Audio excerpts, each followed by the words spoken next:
Joey got the popcorn ready.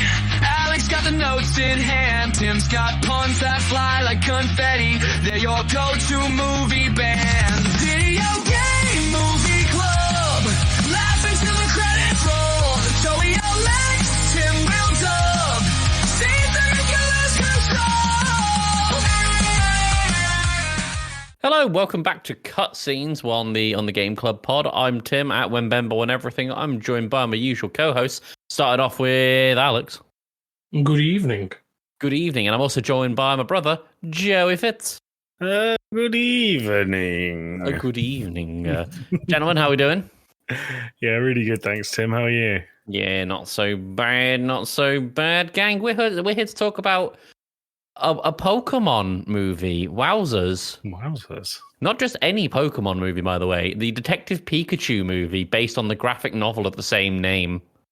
No, I'll ask my questions in the thing. This is a cartoon, isn't it? It is a cartoon, yeah, primarily speaking. So, just to run through a few things to begin with. Detective Pikachu released in 2019, May 3rd in Japan, May 10th in the US, and seemingly everywhere else. It was distributed by Warner Brothers, kind of worldwide, and Toho in Japan. And it was produced by Legendary Pictures, the guys behind Lord of the Rings, the Pokemon Company, and Toho, the guys behind Godzilla. Which kind of explains some of the, or modern Godzilla, I should say, which explains some of the creature designs in this film. I'm going to go to initial thoughts with Joey. I've seen this film 3 times now. Same, girlfriend. Also me. Each time I watch it, I like it a little bit more. Yeah. The first time I watched it, I really hated it. I really thought it was dumb. And I actually quite enjoyed it the second time, and this time, do you know what? I thought it was pretty fun. Yeah, I thought it was pretty fun. I like the lead character. I don't know how I feel about Ryan Reynolds as Pikachu. His voice is everywhere.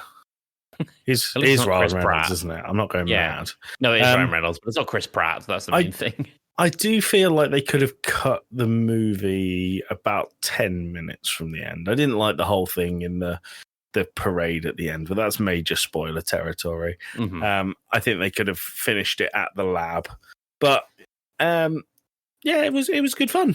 It was a good Pokemon movie, which I have watched one other, the first one, and that was not a good Pokemon movie. So you wait till you see the remake.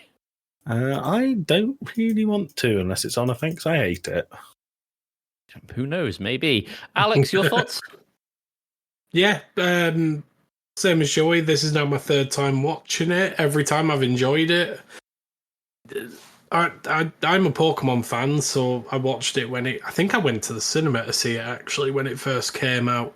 It's a good film. It's in the same. It's in the same vein as the Sonic movies. The live-action Sonic films, I think. And, yeah, good time. Yeah? Yeah, cool. Tim, what did you think? I really like this movie. I think it's fun. I'm a big old Pokemon nerd. I've been playing for many years. I don't know, Alex, I don't know if you or me are the bigger Pokemon nerd. I know Joey's not really in the fandom. But it was fun to see references to, like, something other than Gen 1. Thank you for that, Pokemon Company, because as a Gen 1 guy, I'm getting a little bit sick of Gen 1 stuff. Yeah. But it was cool. There was some jokes for all ages in there. Like there was a joke about Pikachu getting fingered at one point that I found kind of funny. But yeah, it was fun. It was weird. It was bizarre to see Bill Nighy saying that he wants to become Mewtwo. That wasn't on the bucket list, but when I first saw this movie. It was just a good Pokemon movie, and Justice Smith does a really good job as Tim Goodman, the lead character in this movie. Some of the creature designs are really cool. Every time I saw Ryan Reynolds Pikachu, I'm just like, you know what? I actually really like the live action Pikachu design, because some of the Pokemon designs in this film are designed to be intentionally grotesque and ugly, because that's kind of probably how they would be if they were in the real world. Mr. Mime is prime example. God. Greninja, Charizard, Gyarados, that sort of thing. They would all be weird, slimy, scaly creatures, but the fuzzy ones come out for the most part pretty cute. It's a good mix, and it felt like they actually gave some thought about how these creatures would just look instead of just proverbially jangling keys in front of the audience's face and going, "Member Charizard, member Blastoise." Look, a Squirtle. Look, a Squirtle. Look, wow. I'm in it. Yeah. I saw part. I was looking at parts of this movie, and I was just like, "Oh, that's just straight up London." When looking at it, because this film's based in a fictional city called Rhyme City. I think it's supposed to be based on Sinnoh. Rhyme isn't expressly based in the Sinnoh region of the Pokemon games, but we've got statues of Palkia, Dialga, and Arceus. But we also see a lot of references to Gen 1 with the laboratory. We see lots of references to real life locations, like in the London Eye is there for a bit. The London Gherkin, they have references to Shanghai and Tokyo, and it was just a really cool myriad of things to see. It felt like a well thought out Pokemon movie. Yeah. Joey's written in the chat, "You're such a fucking dweeb." Yep. Shall we quickly go through the plot? Yeah, let's do it. Cool. So, Tim Goodman, played by Justice Smith, is a insurance broker who doesn't like Pokemon, and so his very awkward friend teaches him to throw a ball at a Cubone, which goes about as well as you'd think. He then gets a call saying there has been an accident and that Tim's dad has been killed in an accident in Rhyme City. He then goes to Rhyme City to kind of go through his apartment, settle some things that need to be done. When all of a sudden, he finds a bizarre glass vial with the letter R on it, and he opens it up, not realizing what it is, and purple mysterious smoke comes out, and he sends it outside the window where a bunch of Apom breathe in. Apom being like these monkeys with like hands on their tails.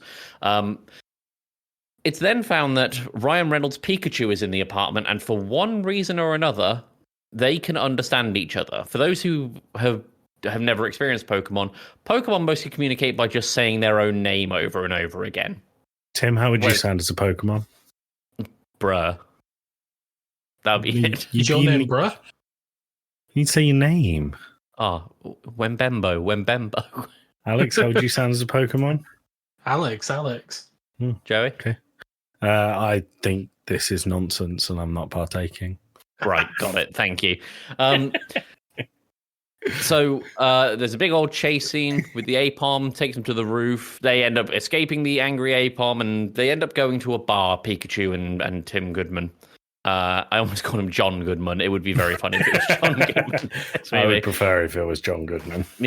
They end up talking it out to be like, oh, there's a mystery to solve here because your dad can't be dead because I'm his partner Pokemon. Me, Pikachu, I'm the partner Pokemon, and if I'm alive, then he's alive. Bit of a leap in logic, but whatever. They then meet up with a journalist who Tim met with the night before, who was doing a bit of a dig into these R canisters. And it's revealed that they are connected to... what's the name of the big corporation? I only watched this like last night. I don't remember. Team Rocket. It's not Team Rocket. What is the name of it? Hold on. I'm on the Wikipedia page. What are you trying to remember? Sorry.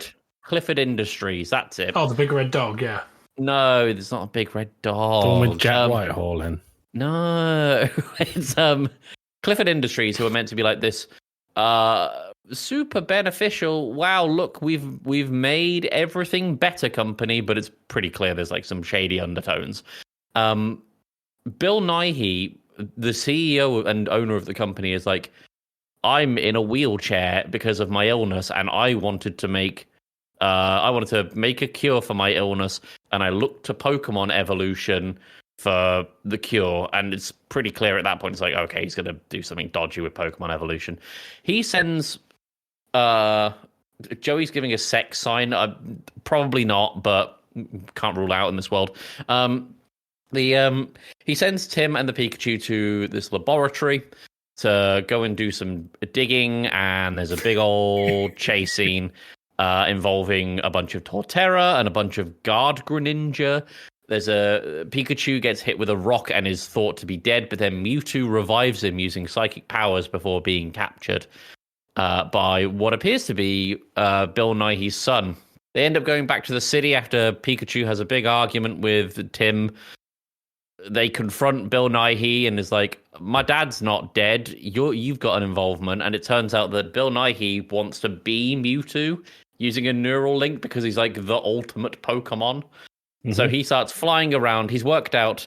I say he starts flying around. Bill Nighy isn't flying around in a wheelchair. Like Mewtwo is flying around as he is wont to do. There's what Bill Nighy has worked out with his scientists is that Pokemon can merge, if you like the human conscious can end up in a Pokemon, but only if the Pokemon is in a frenzied state, which is what the gas is. So during this Macy's Day Parade-esque event, Mewtwo bursts these balloons and they're full of this rage gas, which sends all the Pokemon completely mad, and Mewtwo is then going around just mushing people together with Pokemon. And there's a big old fight scene. Eventually, Tim gets the neural link off of Bill Nighy, so Mewtwo is free again.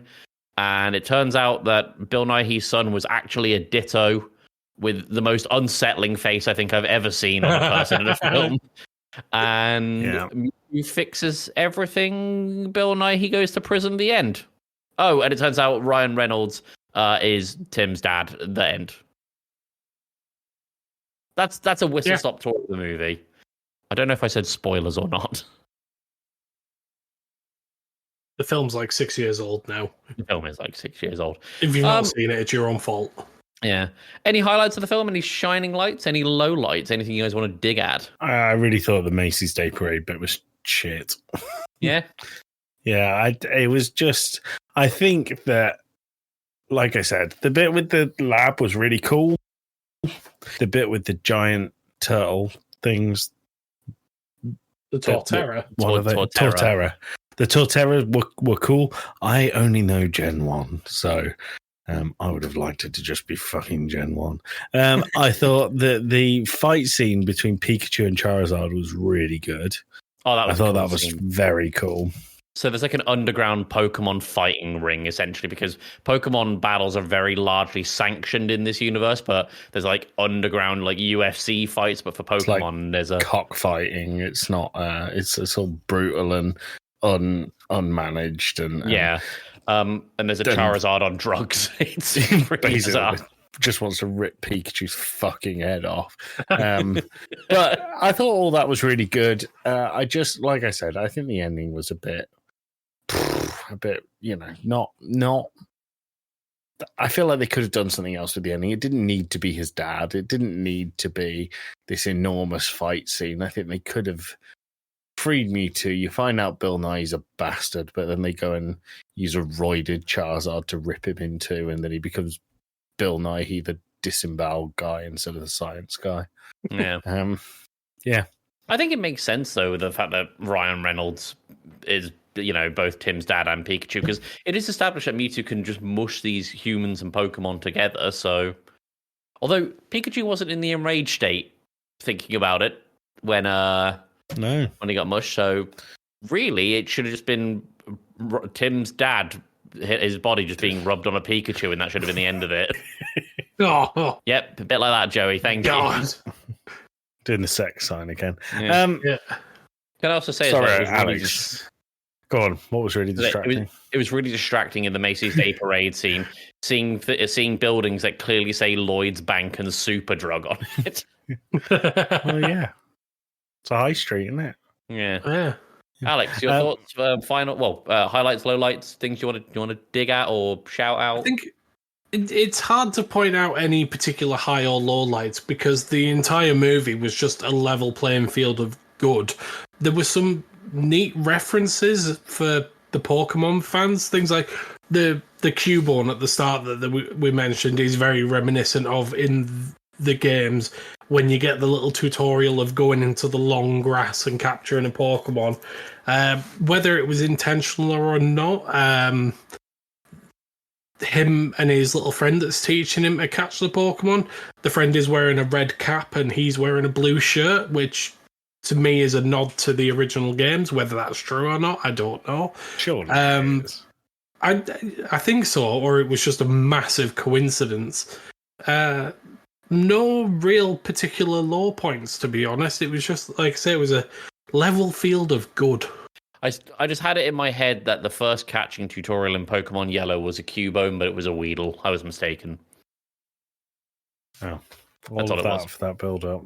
Yeah, sorry. I think that a highlight for me was the Lickitung on the train at the start. I don't know why that really made me laugh. It was the really slow lick that really got me, and the character's very just like acceptance that this is gross and this is happening. He's just like, getting is this saliva anyone's all over his Lickitung? face. And he's like, "Yep, this is a thing." It's just the other thing as well was the amount of like names that are actually in this movie, like the amount of good names in it. So obviously Justice Smith, who Joey and I know and Alex knows from the Dungeons and Dragons movie, Catherine Newton from Lisa Frankenstein, Bill Nighy from Everything Ever. Yeah.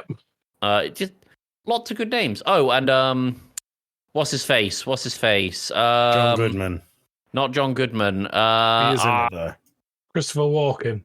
No, Ken Watanabe. He's in a lot of like Toho production stuff.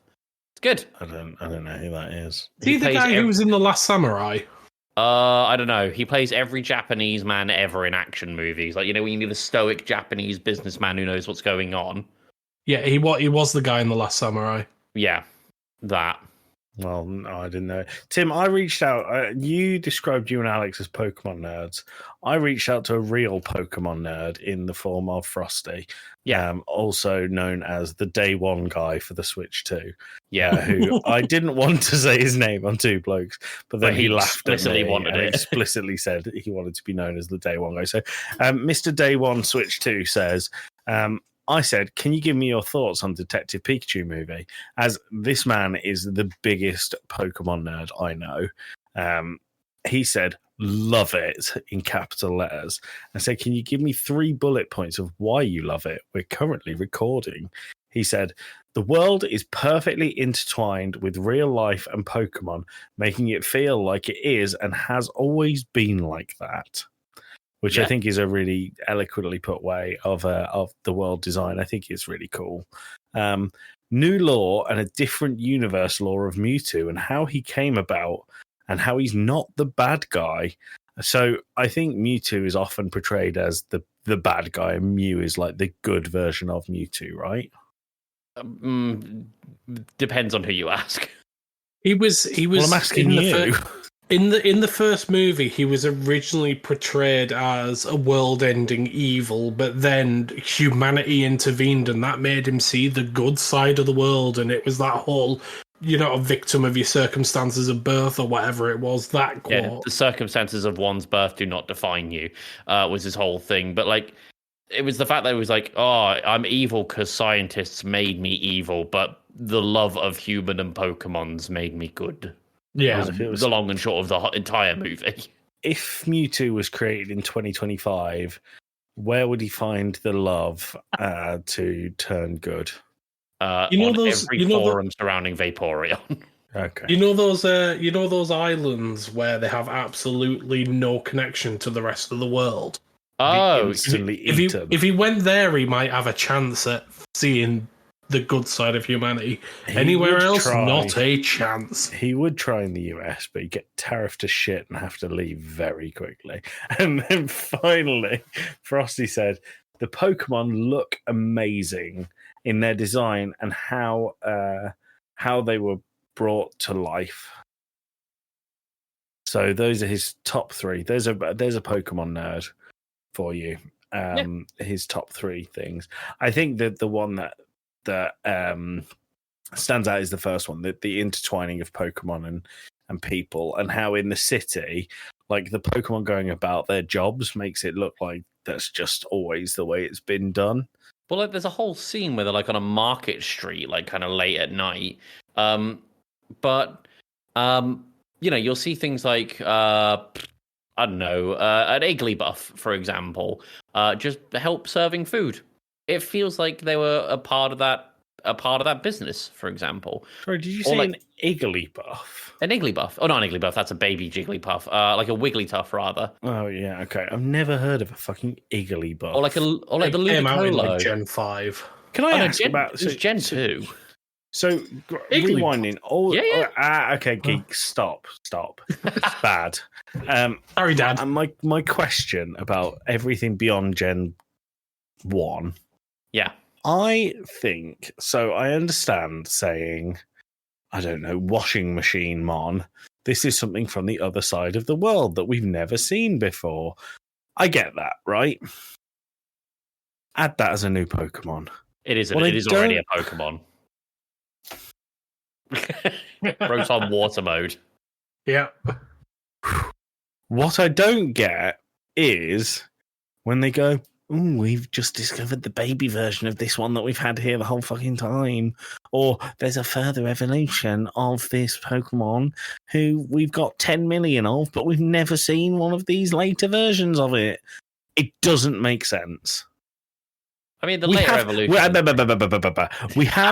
have Togepi in Gen 1, I think, as an egg, right? So we shut up. So we have an egg. So we know the Pokemon come out as babies. We know that Togepi comes out of the egg. So other Pokemons, either mammals, don't get born in eggs, or not mammals, get born in eggs. We know that Pokemon can be babies. How can we now find out that there is a fucking Pichu, which is one before Pikachu, which is one of the most popular Pokemon that there is in the anime ridiculous world? It grinds my gears. I mean, the later biology evolution. of Pokemon. The later evolution thing makes sense to me though, because like No. it does. No, it because, doesn't. Like, if It you, doesn't. if Of course you- it doesn't. If you have Environment like, and biodiversity. yeah, let's say you take Applin, for example, from No. Gen 9. Let's not take something from Gen 9. Let's take something from Gen 1 and explain how it can have a further evolution. Let's just hear me No, out. not Gen 9, because I'm talking about Gen 1. Yes, but hear me out here. I'm No, going because Gen somewhere. 9 is 8 generations later. Yes, but hear me out. I'm going somewhere with this. Is it Gen 9 or is it Gen? Okay, Applin was doesn't matter, introduced. Applin was introduced in Sword and Shield, right? It Mhm. has Flapple and the other one that it evolves into that looks like a big apple Florange. pie. Sure, Florange. And Florange. it but in in Scarlet and Violet in Paldea, specifically in the Area Zero DLC, they're experimenting with putting these Pokemon in different environments, so it has to adapt to those environments, and then we end up with Drapple. It makes sense that they're putting these Pokemon into different circumstances, and therefore they would have different evolutions. Joey, let's talk Gen 1, right? Thank you. Let's talk Gen 1. Let's talk Gen 1. You've got Eevee. Okay? Eevee's a great example. Great example. Right. So you take Eevee to a hot climate, it's going to evolve to biologically speaking, it would evolve over time to Flareon. adapt to the hot environment, which would then become Flareon. Similarly, if you stuck it on an island surrounded in nothing but water, it might evolve to adapt to a Vaporeon. Stick it in the mountains where there's a lot of static, it might evolve eventually into a Jolteon. I don't know what Tim's on about with flapples and oranges. Stick it on the moon and it'll turn into Moonbryon. There is No, there that's is an Pokemon, Umbreon. mate. Yeah, I know there's a fucking Moonbryon, Umbreon bollocks thing. I don't get it. It's evolved at night. At Sorry. night. You have to get its friendship up, and then it evolves at night. Say that sentence again. You have to get its friendship up. He's gone. He's left the call. He'll be back in a minute. Do we know that though? I hope so. There he is. Here he is. Here he is. Back for more. Yeah. Yeah, You good? That's dumb, Tim. That's so dumb. No one said it wasn't dumb, but it does make some in-game sense. Okay. Good. But my Right. point, sorry. I understand your point, Alex, of take it to somewhere and it will acclimatize to whatever it is. But we have water Pokemon, we have ice Pokemon, fire Pokemon, so etc., etc., etc. In Gen 1, and Tim, we're speaking Gen 1 because I don't understand what you're saying when you talk about anything beyond that. Toastamon is not a thing to me, but you're going to tell me there is a fucking Toastamon. There's not one. There's not. Okay. I thought Walton could become a toaster. No, it can't. It can become a lawnmower, I'm so a close washing to leaving machine, again. So close to leaving. and something else.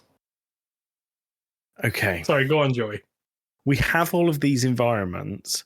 These Pokemon, especially in the games, have spent a time in those environments, so they would have already found them.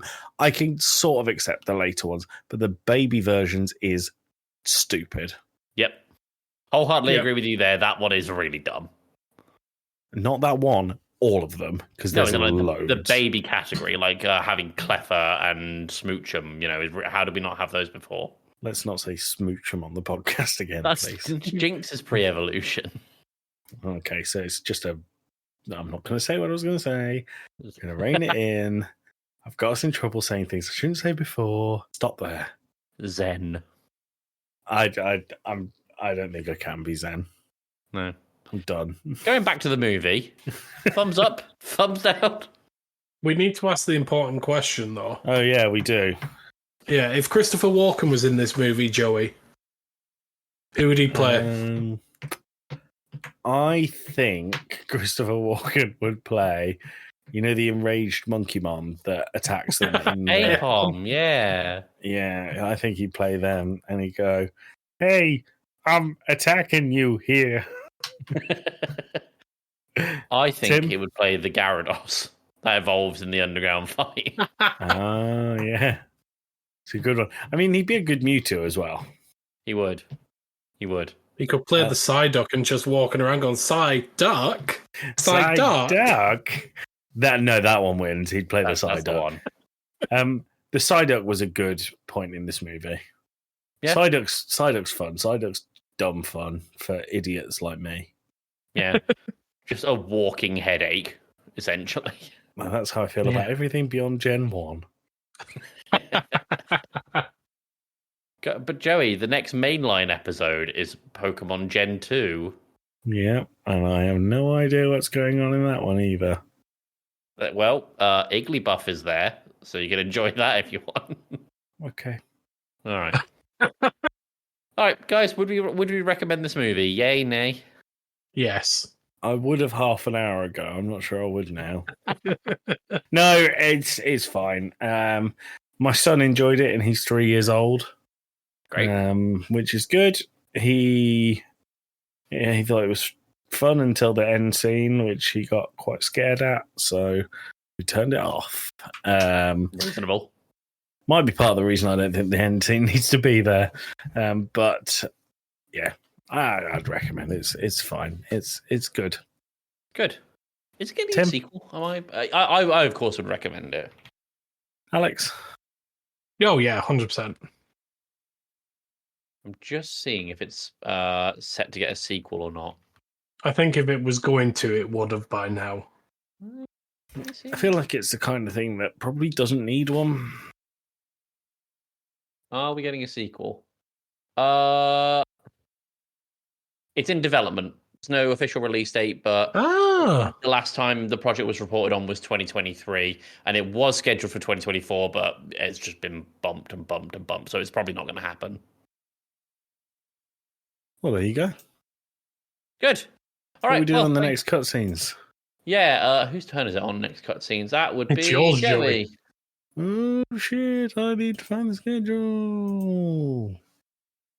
We are doing Doom with Dwayne the Doomy Rock Johnson. Thanks for clarifying that for me. I just wanted to make sure I watched the right one earlier this afternoon. What, because it has Johnson. nothing to do with Doom? Yeah. Okay, cool. Have you watched it, Alex? No. Well, look forward to it based on what I just said.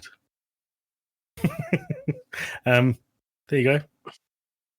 I mean, All right. anything with The Rock in it, you know it's going to be okay at best. So Join us next week where we've got a double bill of Thanks I Hate It. Joey, what are we doing there?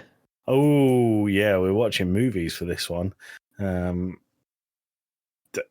Alex is shaking his head. You not pleased? the next episode after this isn't.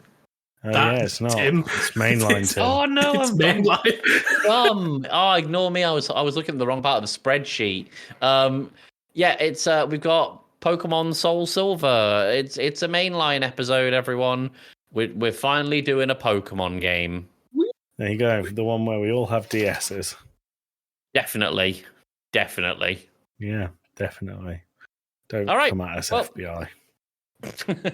All right, well, we'll see you all next week for Pokemon Soul Silver. Take that, you bastards. Bye. Meep. Joey got the popcorn ready. Alex got the notes in hand. Tim's got puns that fly like confetti. They're your go-to movie